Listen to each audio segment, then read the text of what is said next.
Okay guys, today we're going to be going down to Busch Gardens Williamsburg to rank their top coasters there. I haven't been there in years, so I figured I would do this just to see what they have for me to ride.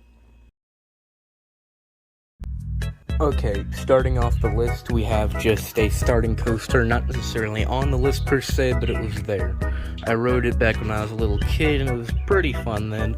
So we're not going to include it on the major list, but we're just going to throw it on in there as a basic starting line. Next on the list at number 7, starting it off, is Invader, built in 2018 as a hybrid wood coaster. It was put there essentially just to add something in besides a train station over in the midway of the park. It's a very nice, smooth family coaster. I'd say nothing extreme, nothing that really makes me want to ride it that much. If it has a long line, I'm probably just going to skip it, but all in all, it's a decent coaster. I mean, there's nothing really special about it that makes it stand out from the other ones besides it's Viking themed. I mean, it's cool. Okay, now at number 6 we have Tempesto. Tempesto is actually a daredevil in the Greece area. The Greece area of the park has a lot of good coasters in there, which really sets Tempesto amongst the crowd.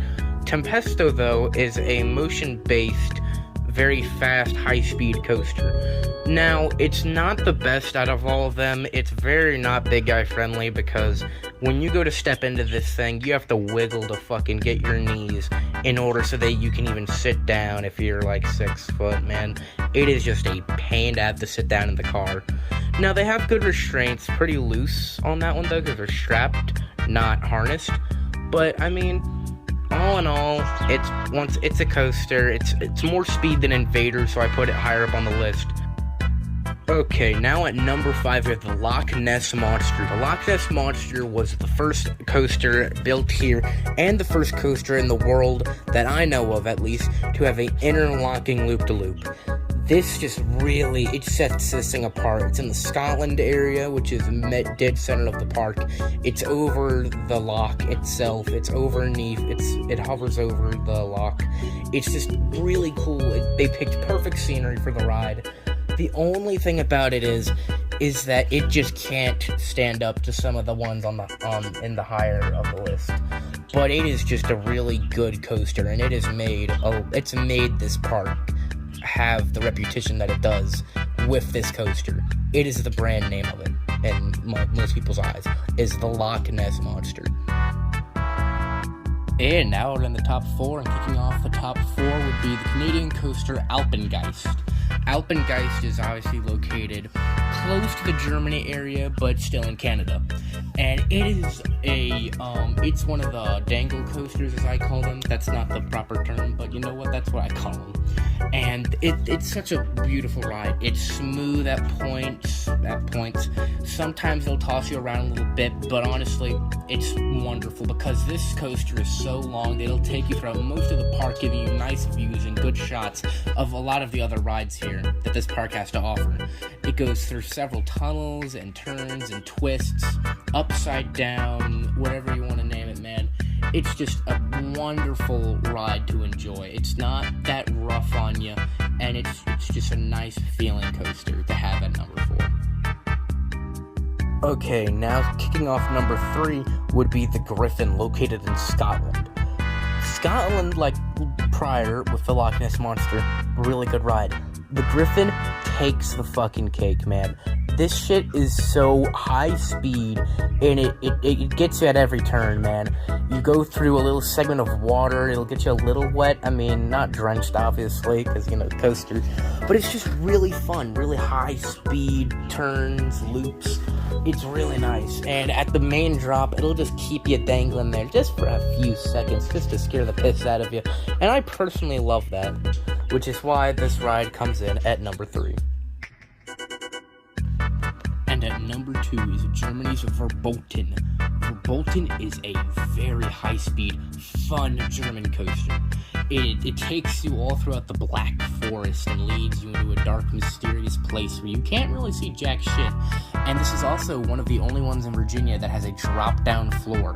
Once it gets to a certain area in the ride, the floor will drop down with pressurized plates, and it'll take you down to a different layer of the track, and then you will zoom off again, going to a giant hill, going down below to the lake below.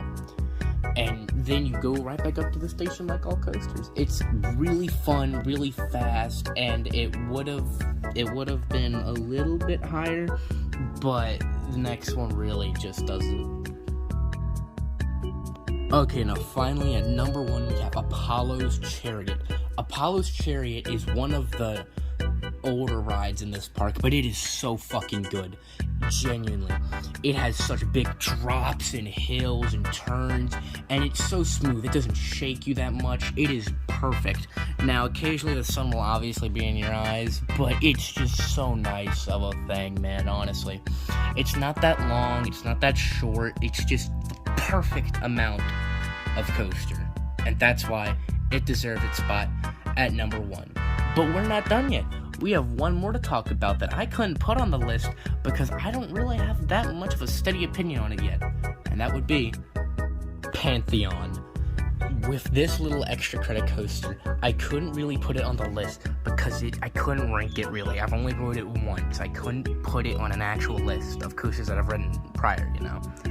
But this coaster takes elements from an old prior coaster that had to be shut down at a different park from Cedar Fair called King Cobra. King Cobra is a motion coaster just like this one. Kind of like the other one, I forgot its name, the Daredevil one. It's kind of like that, except for the fact that it is so much faster, better, stronger. It makes you feel like all fucking 5 grease gods are coming inside you at once, dude. It is immaculate, amazing. As many adjectives and shit I can throw at you. It is wonderful. But here's the thing, that's just one ride. The restraints on it are decent, but during a hot day, the restraints could be really hot and like boiling, so I wouldn't like that. But besides those facts, it seems like a really good ride, but I'm not gonna rank it in this video. And let me know in a different video if y'all want me to do a tier list on King's Dominion, Dollywood, Hershey Park. Let me know in the comments below, please. And until next time, see ya.